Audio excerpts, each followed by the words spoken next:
Imagine getting your first ever professional loss, feeling the weight of the world on your chest, and then looking down at your phone to see a direct message from John Jones. Yes, that John Jones, telling Khamzat Chimaev it's time to go back to the drawing board. Chris, is this the ultimate moment of mentor-level irony, or does the heavyweight king actually have a point here? Oh, the irony is thick enough to choke on, Len. But honestly, it's probably the most practical advice Chimaev could get right now. When you lose that aura of absolute invincibility, it messes with your head. Jones has been through every kind of storm imaginable, inside and outside that octagon. Khamzat was running on pure, unadulterated hype and intimidation. And now that the blueprint to beat him is out there, he has to evolve. Evolve or get left behind, absolutely.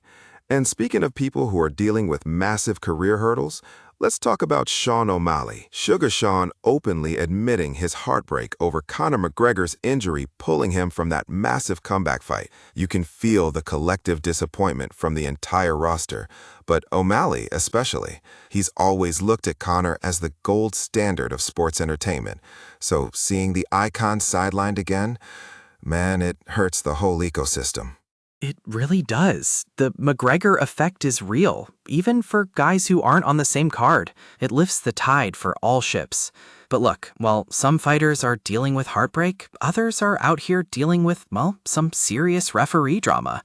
The California State Athletic Commission just absolutely quieted the critics, specifically naming Alex Pereira, who have been crying for a referee change. CSAC basically told everyone to shut it, saying, Herb Dean has my full confidence. Oh, I love the pettiness of a commission just standing their ground like that. Pereira and a few others have been incredibly vocal, but the commission is not having it. In fact, they doubled down and confirmed Herb Dean is refereeing the upcoming UFC 331 main event. Chris, what is your take on this? Are fighters getting too comfortable blaming the third man in the cage, or does Herb actually need to tighten up? Look, refereeing is a thankless job. If you do it perfectly, nobody remembers your name. If you make one split-second mistake, you're the villain of the week. Pereira is a superstar, but he doesn't get to dictate who referees his bouts. The CSAC backing Herb so publicly sends a clear message. The commission runs the show, not the fighters' egos. If you don't want a controversial stoppage, don't leave it in the hands of the ref. Finish the fight cleanly. Mic drop right there. But hey, if we're talking about fights that might not even need a referee's scorecard, let's look at the upcoming UFC Fight Night. We've got the betting odds dropping for Magomed Ankalaev versus Johnny Guskov. The odds makers are heavily favoring Ankalaev, but Guskov is a dangerous, dangerous man. Do you think Ankalaev rolls through him, or are we looking at a classic trap fight scenario? It's light heavyweight, Len, so any fight can be a trap if you get lazy. But Ankalaev is just so technically sound.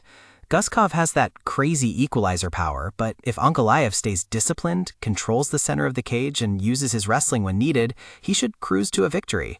Still, the betting odds are a little wider than I'd personally be comfortable wagering on. I hear you. Now, let's bring it down to the pure grit of the sport. Oak Cliff's very own John Garza is making his official UFC debut. I love these stories. No Twitter drama, no massive PR machines yet. Just a local kid who put in the work on the regional scene, finally getting his shot on the global stage.